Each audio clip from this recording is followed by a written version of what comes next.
نظم نمبر 3۔ خدا سرسبز رکھے اس چمن کو مہرباں ہو کر۔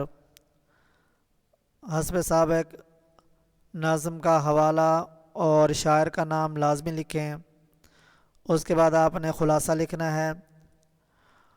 اس کے بعد خلاصہ آپ نے اس طرح شروع کرنا ہے: بہار کے آنے سے باغ میں ہر طرف پھول کھلنے لگے، بلبل خوشی سے جھوم اٹھی، ہر طرف تر و تازہ گھاس اگی ہوئی ہے، باد صبا خوشبو بکھیر رہی ہے، شاخیں بلندیوں پر جھومنے لگیں، باغ کے پرندے گیت گانے لگے، صبح کے وقت کی ہوا پر شاخ گل قربان ہونے لگی، پھولوں نے شبنم سے وضو کیا اور بلبل نے بلند آواز سے اذان دی، شاخیں شوق سے خالق کو سجدہ کرنے لگیں، ہر پتی تسبیح میں مصروف ہو گئی، پھول کی پتیوں سے یہ آواز آنے لگی کہ اے اللہ، اپنی مہربانی سے